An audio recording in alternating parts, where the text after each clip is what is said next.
Hey everyone, welcome to the Mind, Body, Soul Evolution. My name is Debbie. I am your host, and today is Sunday, December 15th.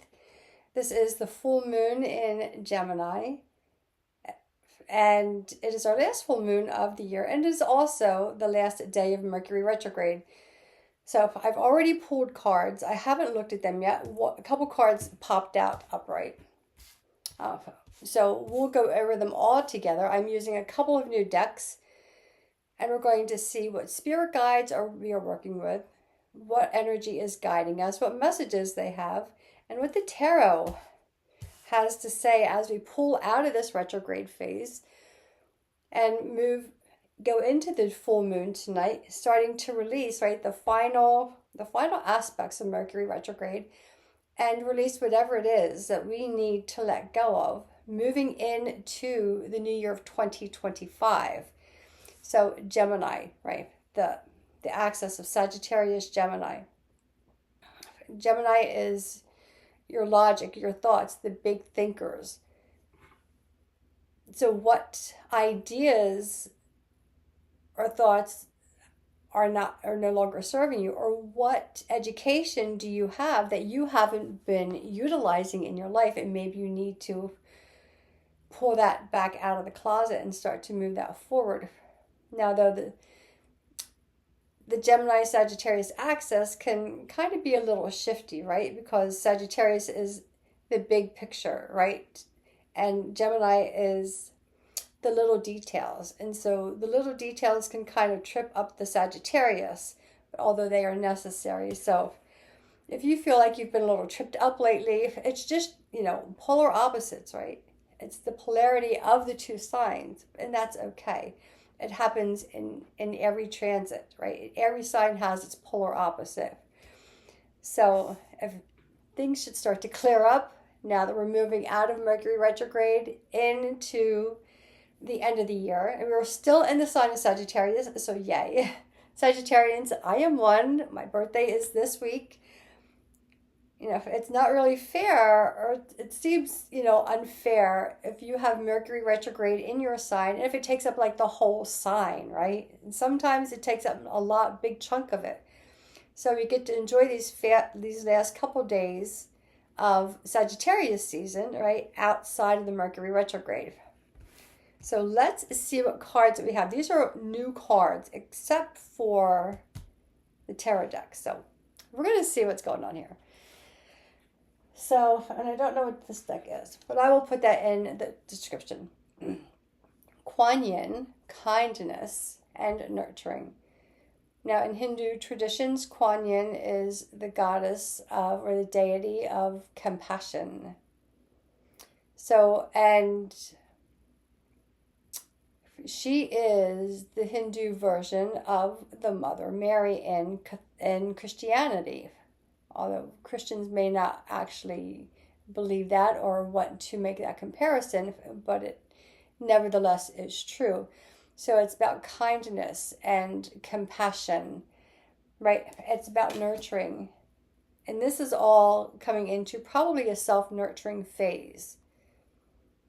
Making sure, especially now, this time of year when we are running around, taking care of buying gifts for everybody, and taking care of everything else, you have to make sure you bring that energy back into yourself. So, Kuan Yin, kindness and nurturing.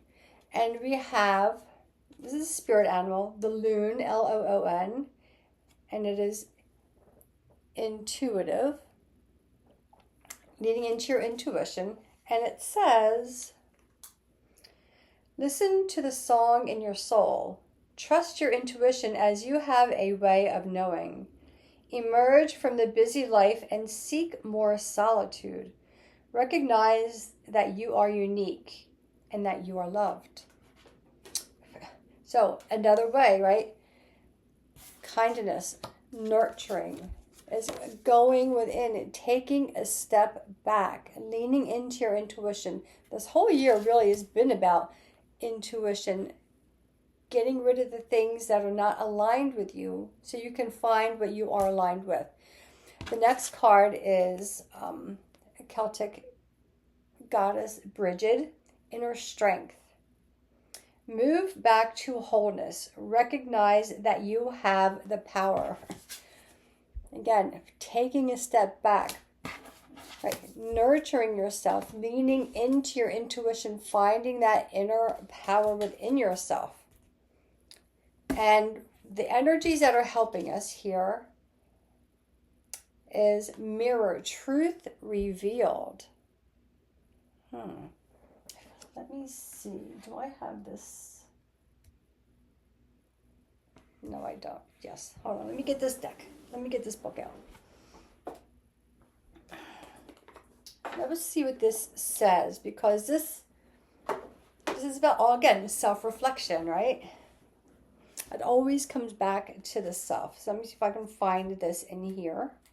I think this is the right book. I have, here it is. Take off my glasses. I'll hold this up. And it says, this card asks you to take a moment to see the truth about a person or situation that you've been hiding from yourself. Tune in to your honest feelings. Mirror dreams reveal what's real in your relationships and circumstances. They usually occur when you're in denial about something. What is it we don't want to see? Maybe we need some shadow work, right? It all leads back to the same things. So Archangel Jophiel is associated with this symbol. Take time to view the situation from a different angle or perspective. The beauty you see around you is a reflection of you. See the innocence within yourself. Going back into your intuition, right? Going back into your intuition, right? Going back into your inner strength, taking a step back, leaning into you.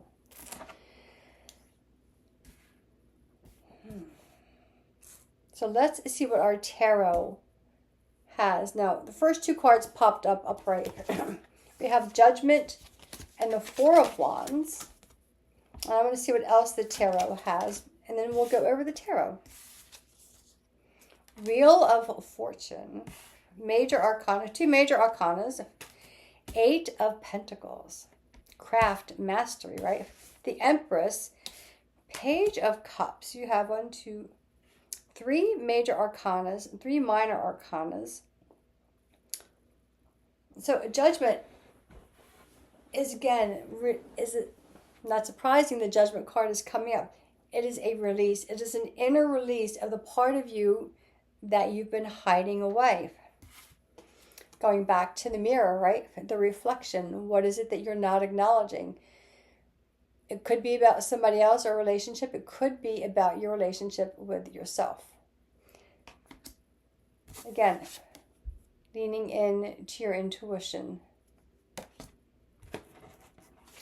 Inner strength, taking a step back, allowing yourself to release and bring forward the hidden aspects of yourself. This is kind of leaning into shadow work as well, which is probably why Kuan Yin, compassion and kindness and nurturing has come, right? Because when we do these things, when we're in these big release phases, we need a lot of compassion for ourselves.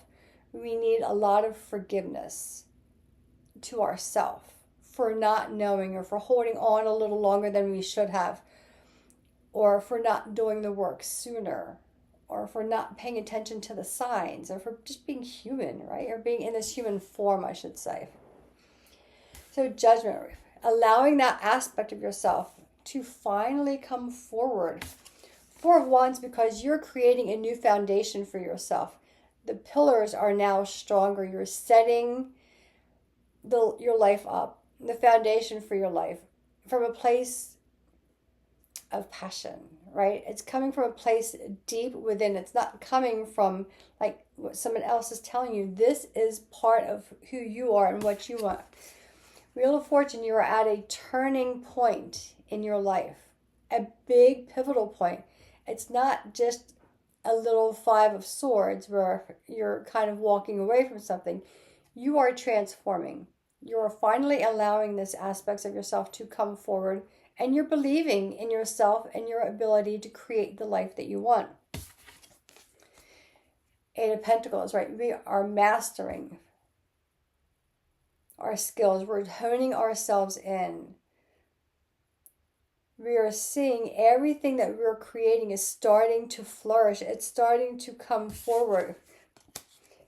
The Empress is, again, three major feminine cards. The Empress, Kuan Yin, Bridget. This is all about the divine feminine. That connection. Your intuition is your connection to God, source, the divine, creation, whatever it is that you call that outer belief. All of this is bringing you back to that. When you are connected to that, things start to flow. Things start to flow. Three major feminine energies, and the Page of Cups. Again, leaning into your intuition. Pages are messengers. Cups are about intuition.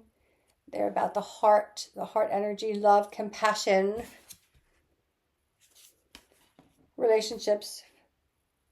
You're being asked to look at your own relationship with yourself, leaning into your own intuition and not being afraid of your power. You have a lot of power. You have a lot of strength. So let's see if there's anything else that the cards want us to know. What has been holding us back from this? Let's just see if anything else pops up. Very powerful reading coming toward the end of the year as we move in from Sagittarius, although we still have some time in Sagittarius, into Capricorn, into the holidays, into the new year. So a lot of grounding energy, right? Because we need to be grounded. Capricorn is an earth sign. It is a very grounded sign, and it has to be. It has to be the sign that follows Sagittarius, because Sagittarius is a wild fire energy. You know, Sagittarius can be unbridled. It can be uncontrollable. There's a lot of heat and passion. So you need a strong structure to follow. So all of these things are preparing us for that, but not wanting us to play small. Bridget, she's holding a ball of fire in her hands. She's not afraid of her power, but she balances her power. You've got the green, which is associated with earth, and it's also associated with the heart chakra. And you have blue associated with water. Earth and water signs balance each other out. Not being afraid of your own power, of your heat, of your light, of your energy, but knowing how to balance it. So these are great cards. What do we have here? So what is holding us back? Five of Swords. And the Chariot.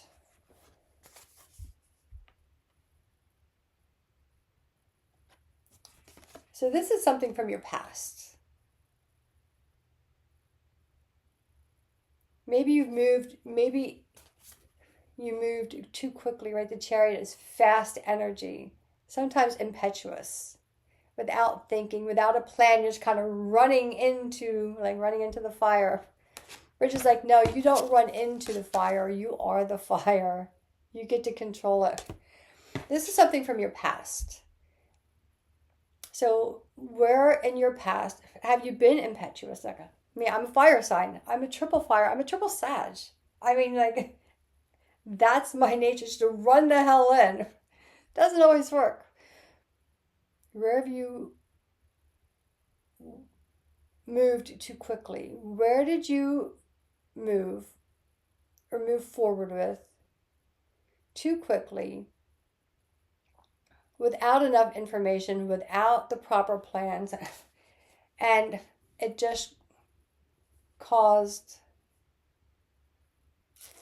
rejection, right? Five of Swords in the traditional tarot plate. There's one person holding two swords, or a couple of swords. There's a couple of swords laying on the ground. There's people walking away. Where did you go in too fast and too hard? And it just fell completely apart. That's a turning point. That is not this turning point here. That is not this Wheel of Fortune. This is a mature Wheel of Fortune. You're now moving forward, not repeating the same thing, but moving forward with wisdom.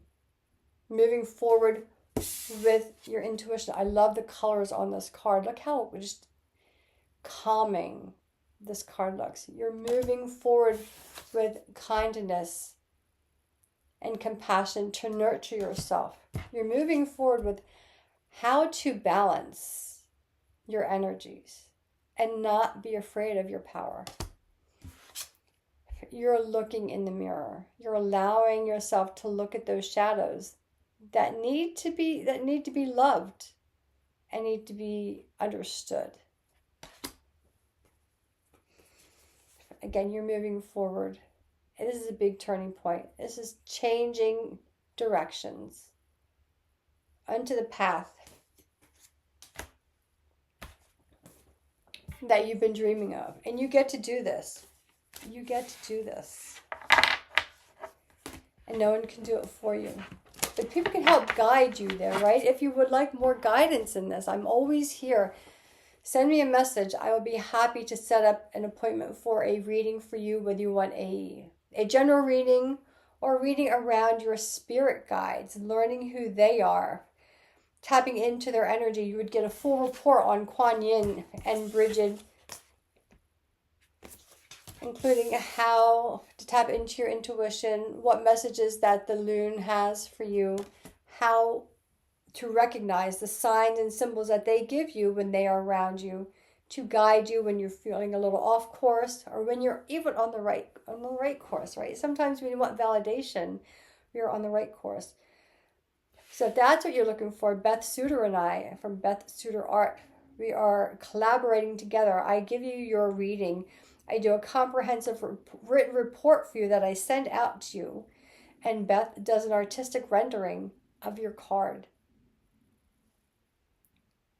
And you have that memory. You have that artwork hanging up wherever it is that you want to put it. Then you have this report to go by. And you have also recording of your reading for a full year. So if that's something you're interested in, send me a message. We're having a very special offer right now of $555. Your reading is about an hour to an hour and a half. The comprehensive report takes me about 3 or 4 hours to compile.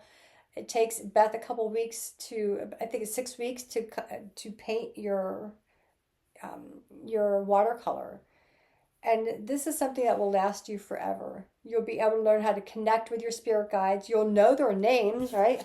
Because it's right here.